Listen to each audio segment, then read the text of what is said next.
training series. Now we are going to discuss about the TCP/IP. So what is the TCP/IP stands for? It stands for Transmission Control Protocol and the Internet Protocol. मतलब इसमें दोनों protocols जो है combinedly work करते हैं. एक हमारे पास IP suit होता है इसके अंदर, जिसमें दोनों कंबाइंडली वर्क करते हैं. TCP क्या करता है कि जितने भी कम्युनिकेशन प्रोसेस है दो नेटवर्क्स के बीच में वो परफॉर्म करता है, और जो IP है वो चेक करता है कि प्रॉपर एड्रेसिंग हुई है या नहीं, IP असाइन हुआ है या नहीं. लाइक सोर्स एंड डेस्टिनेशंस जो होते हैं हमारे पास उनको IPs असाइन हुई है या नहीं, ये चेक करता है internet protocol. So in this both the protocols will be combinedly work, and it used as a communication protocol in a private computer network like intranet or extranet. Like in organisations जो है हमारा intranet use होता है, और इन outer मतलब organisations से अलग या फिर एक्सटर्नल वर्ल्ड में हमारा एक्स्ट्रानेट यूज़ होता है.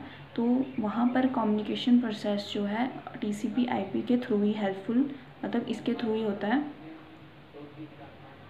TCP/IP जो है स्पेसिफिकली क्या करता है कि डेटा एक्सचेंज कैसे हो रहा है दो डिवाइस के बीच में, मतलब प्रॉपर वहाँ पर फ्लो हो रहा है या नहीं डेटा का, या फिर ब्रोक हो रहा है डेटा पैकेट्स जो है प्रॉपरली ब्रोक हो रहा है या नहीं, डेस्टिनेशन तक पहुँचा या नहीं पहुँचा, ये सब कुछ जो है चेकआउट ट्रांसमिशन प्रोटोकॉल ही करता है. ट्रांसपोर्ट कंट्रोल प्रोटोकॉल करता है. एंड जो हमारे पास डेस्टिनेशन है उस पर भी हमारा डेटा पहुंचा है ये भी चेक करता है. एंड जो IPv4 है, और मतलब पहले हमारे पास IPv4 था, नेक्स्ट हमारे पास एड्रेस पूल उसमें कम थे, तो हमारा नेक्स्ट IPv4 6 आया, उसके बाद IPv6 आया. लिटिल सेंट्रल मैनेजमेंट जो है TCP/IP करता है, और ये मैक्सिमली जो है नेटवर्क रिलायबल बनाता है. क्योंकि रिलायबल कैसे बना रहा है कि अगर कोई फेलियर हो रहा है नोड के अंदर, तो वो क्या करता है कि खुद ही ऑटोमेटिकली रिकवरी करता है, या फिर जो डेटा है कहीं पर स्टोर रखेगा कि जो वो डेटा है नेक्स्ट टाइम अगर कोई फेलियर आया तो वो एक्सेस कर लेगा. तो इसमें जो रिलायबल इस तरीके से है क्योंकि इसमें डेटा जो है रिकवरेबल है अगर फेलियर आ भी गया तो. And internet protocol is the IPv4 जो है हमारा प्राइमरी वर्जन था, बाद में हमारे पास नेक्स्ट IPv6 आया था, और इसमें लिमिटेड नंबर ऑफ़ एड्रेसेस थी, इस वजह से IPv6 जो है वो हमारा एग्जिस्टेंस में आया था. इसमें हमारे पास जितने भी एड्रेसेस अवेलेबल थे उससे मैक्सिमम जो यूज़र है IPv6 में उनको ज़्यादा IP एड्रेसेस जो है वो मिल रही थी, इसलिए ये एग्जिस्टेंस में आया. इसमें लेयर्स होते हैं 4: application layer, transport layer, and then application, transport, then network layer, then access layer. Application layer जो होता है उसमें तीनों का कॉम्बिनेशन होता है, प्रेजेंटेशन, सेशन और एप्लीकेशन. एप्लीकेशन लेयर में यूज़र इंटरेक्शन होगी, और प्रेजेंटेशन में उसका व्यू कैसा होगा, और सेशन में कि अगर जब तक सेशन चल रहा है जितना भी डेटा जो है ट्रांसमिट हो रहा है तब तक वो सेशन जो है वो ओपन रहेगा, जैसे ही कम्युनिकेशन कंप्लीट होगा वो सेशन एंड हो जाएगा. इसके अंदर प्रोटोकॉल्स यूज़ होते हैं HTTPS, POP3 like post office protocol 3, and then SMP and simple mail transfer protocol, and single network transfer protocol भी यूज़ होता है. Simple network management protocol. At the application layer, the payload is the actual task here, and second one is the transport layer. Transport layer is responsible for maintaining the end-to-end communication between the two nodes, and TCP handles communication between the host and provide flow control and multiplexing and reliability.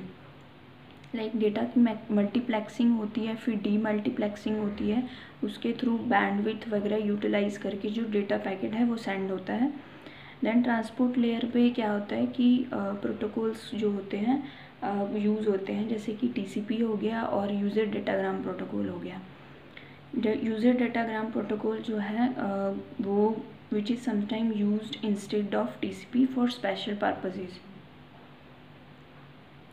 Application layer पर हमारे पास 4 protocol work करते हैं, HTTP, FTP, DNS domain name system, FTP means file transfer protocol, HTTP means hypertext transfer protocol and PO3 means post office protocol 3। ये हमारी first layer पर work करती है। और ट्रांसपोर्ट लेयर में हमारे पास TCP and UDP transmission control protocol end user datagram protocol. And network layer पर हमारे पास सिंपल इंटरनेट प्रोटोकॉल, क्योंकि यहाँ पर जितनी भी एड्रेसिंग वगैरह है वो चेक होती है, सोर्स और डेस्टिनेशन, पोर्ट नंबर वगैरह जो होता है वो हमारा एप्लीकेशन लेयर फिर प्रोसेस लेयर पर होता है। और ICMP होता है इसमें, लाइक मैसेज प्रोटोकॉल होता है, ये इंटरनेट कंट्रोल मैसेज प्रोटोकॉल होता है। ARP हमारा होता है एड्रेस रेजोल्यूशन प्रोटोकॉल। इसमें जो IP है वो अवेलेबल होती है, ये इसमें रिक्वेस्ट करता है मैक एड्रेस को ARP में। और इसमें हमारे पास जो क्लाइंट होता है वो रिक्वेस्ट करता है सर्वर को फॉर दी मैक। और इसमें ब्रॉडकास्ट होता है मैसेजेस का, और यूनिकास्ट मैसेज जो है सेंडर को रिसीव होता है। डाटा लिंक लेयर पे क्या होता है कि इथरनेट होता है हमारे पास, और फिज़िकल पे भी इथरनेट होता है। फिज़िकल पर तो सिंपली लाइक वायरलेस और नॉन वायरलेस जो है चैनल्स होते हैं।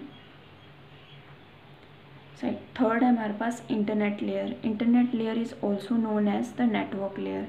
Like at the network layer, the data will be converted to the packets and transport the packets across the network. The network layer protocol includes, like, it will help in error checking. Like if there is error will come, then it will check, and after that it will again send the data from the sender to receiver from that point from which it is disconnected. Then we have the network link layer. Network link layer is also known as data link layer. Network link layer जो होता है उसको हम data link layer भी कहते हैं। इसमें क्या होता है कि नेटवर्क कंपोनेंट जो होता है इंटरकनेक्ट होते हैं और नोड्स भी एक दूसरे के साथ कनेक्टेड होते हैं। और ये lowest layer include the Ethernet for the local area networks and the address resolution protocol. इसके अंदर हमारे पास 2 प्रोटोकॉल्स होते हैं, ARP and the Ethernet. Next हमारे पास इसके कंपोनेंट्स होते हैं, जैसे कि हमारे पास सबनेट मास्क होता है। सबनेट मास्क क्या बताता है कि कितने नंबर ऑफ होस्ट हैं एक नेटवर्क के अंदर, और कितने हमारे पास कितना जो उसका पार्ट है वो होस्ट को रिप्रेजेंट कर रहा है और अदर मतलब नेटवर्क ID को रिप्रेजेंट करता है। नेट जो है वो वर्चुअलाइजेशन ऑफ IP एड्रेसेस होती है, मतलब ये सिक्योर होते हैं, सिक्योरिटी प्रोवाइडेंस करते हैं, और ये डिक्रीज़ करते हैं number of IP addresses in the organisations. Next हमारे पास कुछ प्रोटोकॉल्स होते हैं जो TCP/IP में यूज़ होते हैं। हाइपरटेक्स्ट ट्रांसफ़र प्रोटोकॉल हैंडल करते हैं communication between the web server and the browser.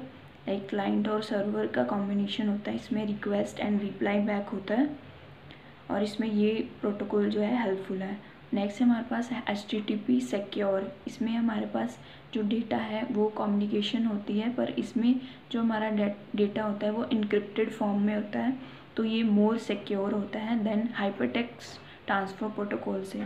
File transfer protocol में क्या होता है, ये फाइल्स वगैरह जो होती हैं वो ट्रांसमिशन होती हैं इसमें, लाइक वेब ब्राउज़र और सर्वर्स में जब क्लाइंट रिक्वेस्ट करता है किसी फ़ाइल के लिए तो ये प्रोटोकॉल वर्क करता है। Then domain name system. Domain name system में क्या होता है, इसमें डायरेक्ट हमें IPs नहीं लिखनी पड़ती है, डायरेक्ट हम सिर्फ नेम लिखते हैं और उसका डोमेन नेम लिख देते हैं, लाइक .com.in, तो हमारा जो वेब पेज है वो ओपन हो जाता है। इसमें फुल IP एड्रेसेस नहीं लिखनी पड़ती है। नेक्स्ट हमारे पास simple mail transfer protocol. Mail transfer protocol क्या होता है, transmission of mails between the 2 users. Like 2 nodes connected है तो वो एक दूसरे को मेल्स वगैरह जो है वो सेंड कर सकते हैं, इस तरह से उनके बीच में कम्युनिकेशंस हो सकती है। यूज़र डेटाग्राम प्रोटोकॉल जो होता है वो फास्टर होता है बट लेस डिपेंडेबल होता है डेटा डिलीवरी में। It widely use in real time application such as video gamings और ऑनलाइन गेमिंग्स और वीडियो स्ट्रीमिंग्स। नेक्स्ट ये हमारा फॉर्मेट है TCP/IP का, जिसके अंदर हमारे पास लेयर्स होती हैं, लाइक एप्लीकेशन, ट्रांसपोर्ट, एंड उसमें कौन कौन से प्रोटोकॉल्स जो हैं वो वर्क करते हैं। ये हमारे पास नेटवर्क इंटरनेट लेयर पर हमारे पास ईथरनेट होता है, टोकन रिंग होता है, देन हमारे पास अदर लिंक लेयर प्रोटोकॉल्स भी होते हैं। ये हमारे पास फॉर्मेट है, इस फॉर्मेट में हमारा जो है डेटा ट्रांसमिट होता है। यहाँ पे हेडर्स होते हैं और डेटा होता है। हेडर में हमारे पास सोर्स पोर्ट एड्रेस होता है और डेस्टिनेशन पोर्ट एड्रेस होता है। सोर्स पोर्ट एड्रेस जो है उसमें 16 बिट का डेटा होता है और इसमें भी 16 का होता है, मतलब टोटल जो है 32 बिट का होता है। देन हमारे पास सीक्वेंस नंबर होता है। सीक्वेंस नंबर क्या करता है कि जो भी हमारा सीक्वेंस से डेटा सेंड हो रहा है वो इसमें स्टोर होता है, मतलब कितने बिट्स का है sequence number. Then we have acknowledgement number. Like acknowledgement जाती होती है कि अगर कोई फेलियर हुई है तो ये एक्नॉलेजमेंट नंबर, मतलब फर्स्ट एक्नॉलेजमेंट नंबर गया, फिर सेकंड, मतलब 1 2 3 मान लो एक्नॉलेजमेंट सेंड हो रही है सेंडर साइड या फिर रिसीवर साइड, तो उस पर एक नंबर होंगे, तो वो इसको रिप्रेजेंट कर रहा है। देन लेंथ होगा उसका, header length. Then window size भी होती है 16 बिट की। फिर चेकसम्स होते हैं जो चेक पॉइंट्स को चेक करते हैं कि अगर कोई फेलियर हुआ है तो वो उसी पोजीशन से वापस से पॉज होता है तो वो वापस से उसको रिज्यूम कर देगा। देन अर्जेंट पॉइंटर्स होते हैं, वो 16 बिट्स के होते हैं। फिर ऑप्शंस पैडिंग होते हैं, वो 40 बाइट्स का होता है, up to 40 bytes. Thank you for watching it, and you can connect on the platforms like YouTube, LinkedIn and Facebook.